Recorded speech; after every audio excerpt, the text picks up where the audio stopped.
fait, on a été confronté à une situation médicale très complexe, puisqu'il s'agissait déjà pour nous d'essayer de le faire remarcher, pour répondre à sa demande, et puis aussi d'essayer de leur donner le maximum d'autonomie dans la vie de tous les jours. Dans une situation complexe, puisqu'il avait un polytraumatisme, avec un arrachement des deux membres inférieurs, donc des moignons très défectueux, avec un gros délabrement cutané qui ont déjà justifié des greffes cutanées avant son admission au centre de Kerpap. Et après, au centre de Kerpap, il y a eu aussi des complications, un type d'exostose au niveau des moignons, qui ont justifié des reprises chirurgicales, et donc à nouveau interruption de séjour et des complications et des difficultés d'appareillage. Nous avons toujours été ennuyés par le problème de membre sud-gauche, en particulier par ce problème d'ankylose qui a justifié encore une nouvelle intervention chirurgicale de libération, une prise en charge rééducative sur le coude, avec toujours parallèlement la poursuite de la prise en charge sur le plan de la marche et de l'appareillage. C'est un patient qui est très demandeur, qui a évolué quotidiennement. Ouais, il analysait très bien ses une très bonne analyse de marche, et pour un résultat qui en valait la peine pour Francky. Donc, présence quotidienne quasi obligatoire. Bi-quotidienne, je dirais. Va chercher ton appui, voilà, lâche-toi. L'objectif était de le verticaliser, d'abord en toute sécurité. Donc on a choisi des genoux sécuritaires et puis rapidement on a été amené à lui proposer des genoux avec contrôle électronique. Et là, différents matériaux sont à notre disposition, avec différents prestataires, différents fournisseurs. Donc on a essayé de tester, on a testé les deux genoux qui sont sur le marché, qui sont remboursés, qui sont pris en charge.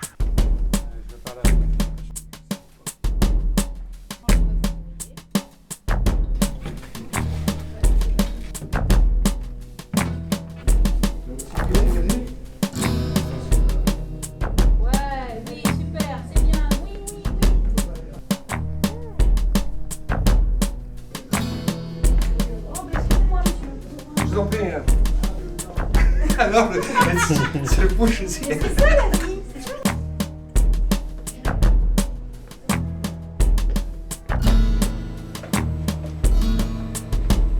Au bout de 5-6 mois, j'arrivais à marcher avec mes deux cannes. Enfin, c'était magnifique pour moi. J'ai trouvé ça génial.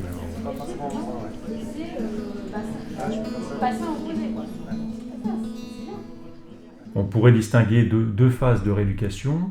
Une première phase qui a été l'évaluation initiale, la prise en charge rééducative, l'adaptation des prothèses, qui ont été interrompues par les problèmes au niveau du moignon, en particulier du côté droit, puisqu'il a dû être réopéré d'une exostose, qui s'est malheureusement compliquée et qui a été réopérée et qui a fait une interruption de séjour d'au moins 4 mois. Mais la première phase rééducative a permis quand même déjà de préparer le retour à domicile, de l'accompagner dans son autonomie. Et puis ensuite, il y a eu une deuxième prise en charge, qui a été celle de retester les différents matériaux prothétiques et de faire des comparaisons en lien toujours avec les fournisseurs de matériaux prothétiques. Le centre de Kerpap a des relations quand même très proches avec les fournisseurs, puisqu'on reçoit vraiment régulièrement des prêts de matériel, nous avons aussi des formations, donc on a quand même des personnels qui sont relativement proches, qui ont l'habitude de travailler en commun. Il fallait égaler le résultat qu'on avait eu en fin de premier séjour, parce qu'il est parti, il marchait très très bien, malgré quelques douleurs, et on avait un périmètre de marche très important. Et on a repris une reprise de marche en revenant en arrière. Donc on avait un challenge vraiment à relever là.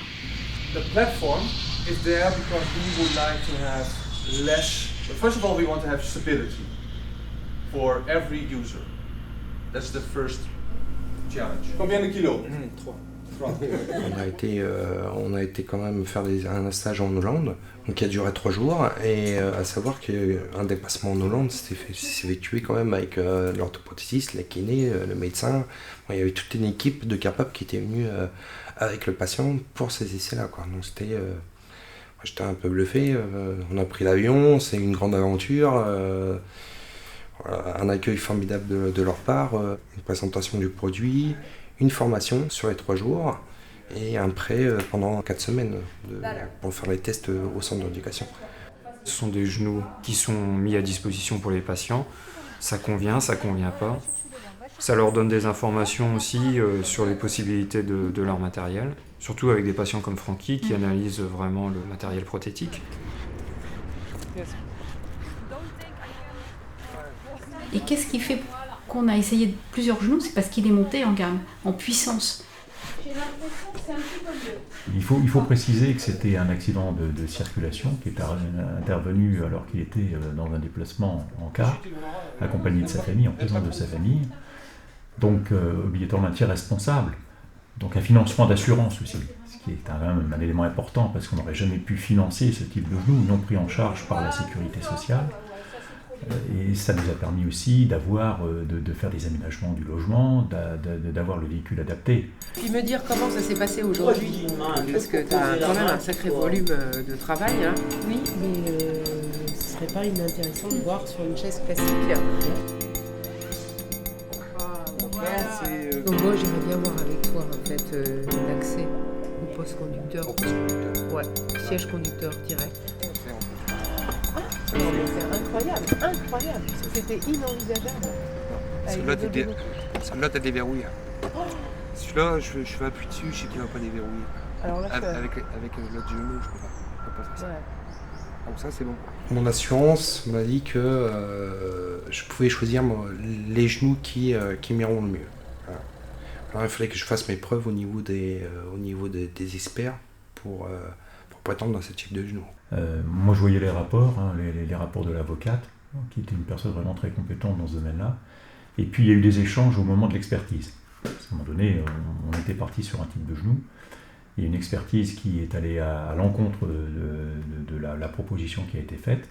Donc, il y a ensuite eu une contre-expertise en présence de l'avocate, du médecin, de l'orthoprothésiste, et puis d'un expert orthoprothésiste. Et l'avocate a vraiment été un élément vraiment majeur dans l'explication du problème et dans le soutien du patient. Ce qui est important au départ, c'est déjà d'avoir une emboîture qui soit parfaitement adaptée, dans laquelle la personne n'ait aucune douleur et soit parfaitement à l'aise. Et après, seulement intervient le problème du réglage en soi des différents axes, des différents alignements et des différentes pièces prothétiques. Une emboîture, si on est mal dedans, on marche pas, quoi. Ni plus ni moins. On a beau avoir les meilleurs genoux du monde, si on n'a pas bien l'emboîture, on marchera pas. Lors d'une séance de kiné, voilà, on n'est pas à l'abri d'un petit réglage qu'il faut faire de dernière minute, une emboîture qui est mal faite, ou il faut refaire l'alignement du genou avec la prothèse. Si l'orthoprothésiste n'est pas disponible dans l'heure, voilà, on peut repartir dans sa piole et puis voilà.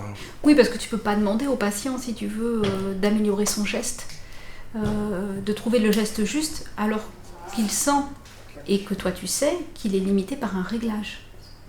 Dès que Francky pouvait progresser, eh bien, Nicolas était présent, on a affiné nos réglages. Tout de suite, je l'appelais, je lui décrivais la sensation, il me disait « bon, j'arrive, je monte ». Des fois, il venait 3 fois dans la même séance, parce qu'il y a un petit réglage qui n'allait pas. Avec les évolutions, on a récupéré des flexums, il a récupéré de la force. Encore plus quand on a fait des essais de différents genoux, de différents pieds, il fallait impérativement que moi je ne pouvais pas me permettre d'attendre 1 ou 2 jours, d'avoir un réglage, sinon je perdais du temps en rééducation. Pour un centre de rééducation, je trouve que c'est primordial, quoi, d'avoir ce service. Les mises debout, les essais de marche sans canne.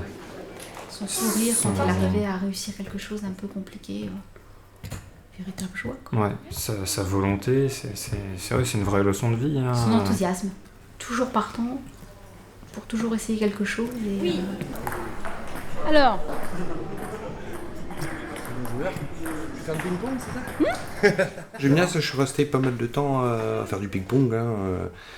Quand je pouvais le faire, je me mettais un peu debout.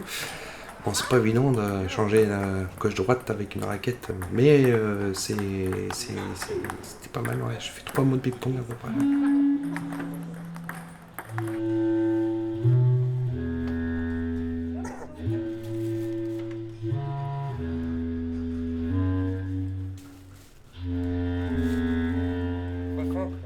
La partie piscine, c'était une place très importante pour le mental, mais il y a eu aussi oui. une autre partie qui s'est avérée plus importante, quoi.